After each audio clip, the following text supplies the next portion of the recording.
সারাটা বছরের ভাগ্য নিয়ন্ত্রণ হবে একটু নামাজ কালাম ইবাদত বন্দেগীর মধ্যে দিয়ে রাত্রিটা যাপন করতে চাচ্ছিলাম। চান্দাই থেকে যখন রওনা দিলাম, রওনা দিয়ে চান্দার ভৌগোলিক সীমারেখার মধ্যে সবগুলো পয়েন্টই আমরা পরিসমাপ্ত করে যখন আসতেছিলাম, জোনালে দেখতে জোনালের মুখে আবার প্রচুর লোক তারা আছে, শুনতে পারছে যে প্রার্থী এদিক দিয়ে আসতেছে। ওনাদের সাথে আমার তেমন কোনো শিডিউল ছিল না। আর ওখানে যতগুলি লোক ছিল দেখলাম যে অধিকাংশ আওয়ামী লীগ। একটু কথা বলে শান্তিও পেলাম, সারাও পেলাম, ভালো লাগলো যে আওয়ামী লীগ ঘটনার লোকজনগুলি এবার আমাদের ভোট দিতে হাত প্রসারিত করছে। এটা একটা ভালো খবর। বড়াইগ্রাম ভৌগোলিক সীমারেখার মধ্যে আপনি ভিটা কাজীপুর আছে আর কচুগাড়ি আছে, নাম শুনছেন কিনা জানি। কচুগাড়িতে আমাদের 125টা ভোট, 2000 ভোট কাস্ট হলে 125টা ভোট আমাদের, আর বাকি সব হচ্ছে ওখানকার লোকজন আমাকে ডেকে নিয়ে যায়, বলে তোমরা সব ভোট দিব আপনাকে, কারণ মুক্তিযুদ্ধের সপক্ষে শক্তির মধ্যে আপনারা একজন। আওয়ামী লীগের মধ্যে মুক্তিযোদ্ধা খুঁজে পাওয়া যায়, বিএনপির মধ্যে মুক্তিযোদ্ধা আছে, আমাদের নেতাই তো মুক্তিযোদ্ধা, শহীদ প্রেসিডেন্ট জিয়াউর রহমান। তো বললো যে আমাদের যেহেতু প্রার্থী নেই, আমাদের দল নির্বাচনে যায়নি, অতএব আমরা মুক্তিযোদ্ধার সপক্ষে ভোট দিব। ওইটি দেখার পরে আবার পাশে কচুগাড়ি আছে, কচুগাড়ি আমাদের ভোটের মানে শতকরা 25টা ভোট আমরা পাই, আর 75টা ভোট হচ্ছে নৌকা।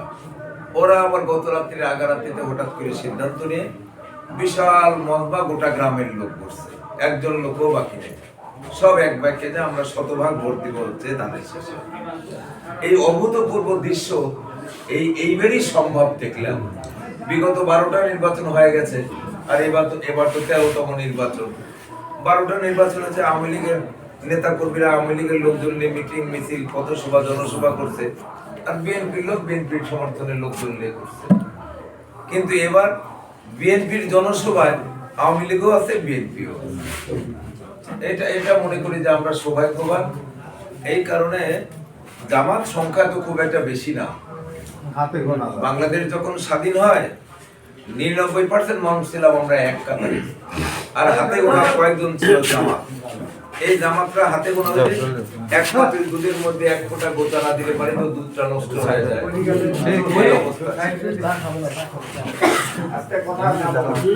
আমরা চা খাবো না, চায়ের অর্ডার খেয়ে দিই,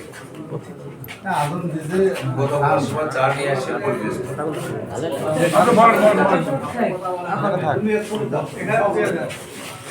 না, চা ঠান্ডা রাখবো।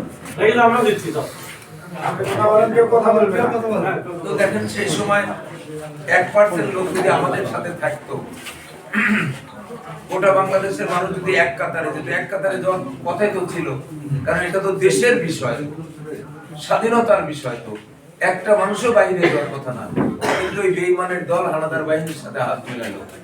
আমাদের মা বোনদের ধরে ধরে নিজেদের মনোরঞ্জনের জন্য হাত মিলে দিয়ে 2,65,000 মা বোনের ইজ্জত পূরণ দিতে। আবার দেখেন মুক্তিযোদ্ধারা কোথায় পালা আছে। আরে বাবা, পশ্চিম পাকিস্তানে দেখা যায় যে বীরগরিলা কোন জায়গা মুক্তিযোদ্ধা, এই আমাদের পাশে 2-1 শয়তান ধরা দিতে বলতে দেখেন ওই যে বীরগরিলা আমাদের বাড়িতে মুক্তিযোদ্ধা ধরে নিয়ে গেছে, ধরে নিয়ে যা গুলি করে শহীদ করছে। সে শহীদের সংখ্যা কিন্তু একজন 30 লক্ষ। আজকে সেই অপশক্তি আবার নতুন রূপ ধারণ করে চলে আসছে যে আমরা নির্বাচনে যাব, দেশ শাসনের দায়িত্ব নেব। আরে বাবা, তোমরা তো দেশের মধ্যে ইসলামিক ব্যাংক করছাও, ইসলামিক হসপিটাল করছাও, বাংলাদেশের মধ্যে প্রতিষ্ঠান করে টাকা কামাই করতেছো, অথচ ইসলামিক ব্যাংক ইসলামিক হসপিটালে যত প্রতিষ্ঠান আছে, জামাত শিবির কি ছাড়া অন্য কোন দলের কোন সরকারের চাকরি হয়েছে ওখানে? তাহলে আগে এই দল যদি ক্ষমতায় যায় আমাদের সামনে, তাহলে পরে এই জামাত শিবির ব্যতি রেখে আর যে গোটা কমটা আমরা আছি, সকল দল আছে, সকল ধর্মের মধ্যে লোক আছে, তাদের সন্তানদের কি হবে? একটা আমাদের ভাবতে হবে জিনিসটা। আমাদের মধ্যে যে কিছু লোক এখনো সাপোর্ট দিচ্ছে, তাদের তো চিন্তা করা উচিত। তাদের সন্তানরা লেখাপড়া করছে, তাদের সন্তানের চাকরি তো জামাত গেলে হবে না। তো যদি ওদের কাছ থেকে চাকরি নিতে, তা আবার 10-20 বছর পাইপ দেওয়া লাগবে, দলের জন্য কামলা দেওয়া লাগবে। একবারে অরিজিনাল জামাত শিবির যখন হয়ে যাবে, তখন আপনার সন্তানের চাকরি হবে, তখন আপনার সন্তানের বয়সই চলে গেছে। এই কথাগুলো পাবলিককে বোঝাতে হবে। আজকে দেখেন কি কথাটা বলে, গার্মেন্টস সেক্টর গোটা দেশ বাঁচায় রাখছে। গার্মেন্টসে কত লক্ষ লক্ষ শ্রমিক নারী পুরুষরা সেখানে কাজ করতেছে।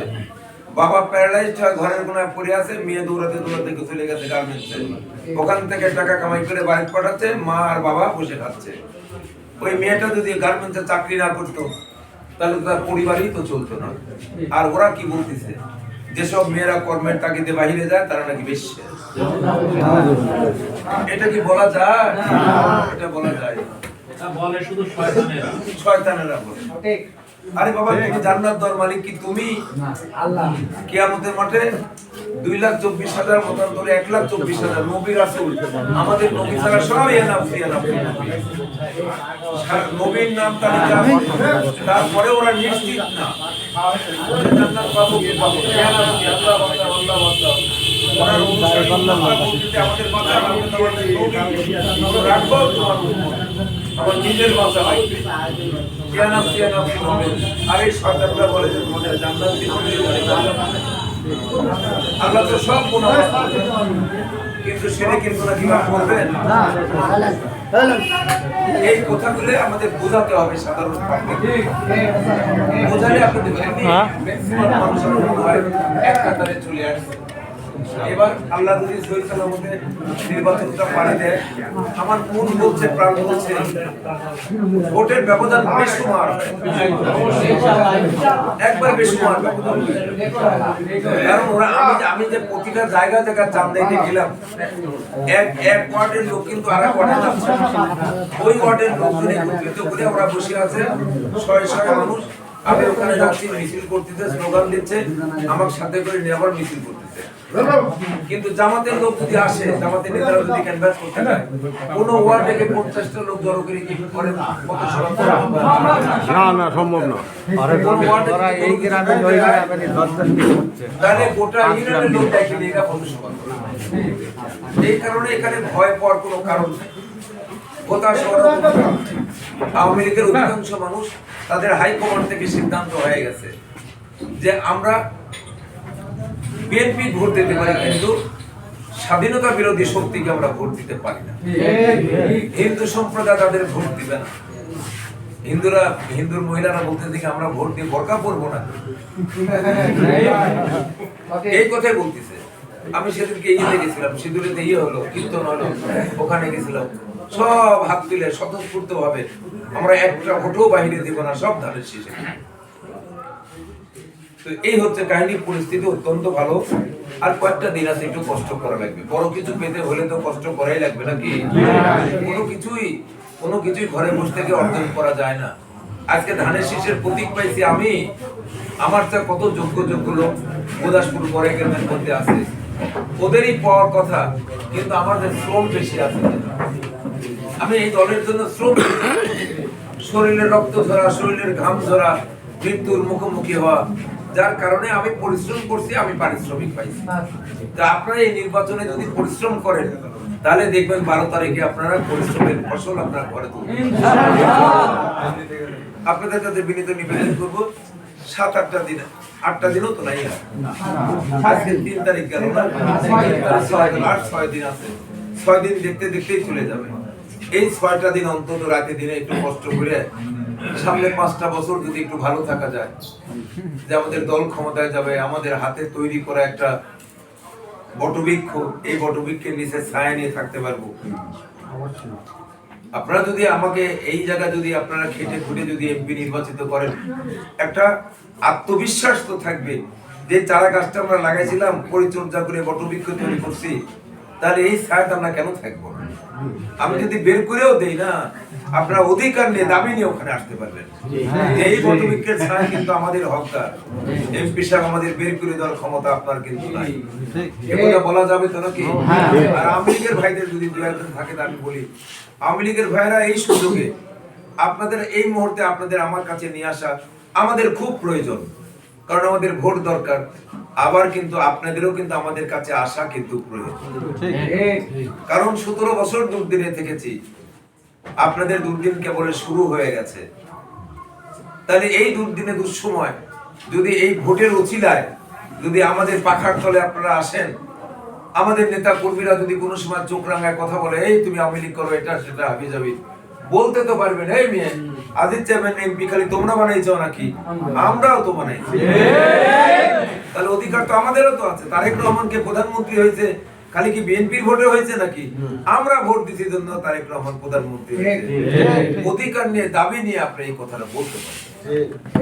তাহলে আওয়ামী লীগের ভাইরে যদি আগামী দিনে ভালোভাবে চলতে চান, সুস্থভাবে চলতে চান, আমাদের আপনাদের এই মুহূর্তে প্রয়োজন যতটুকু, আপনাদের আমাদের কাছে আসাও প্রয়োজন ততটুকু।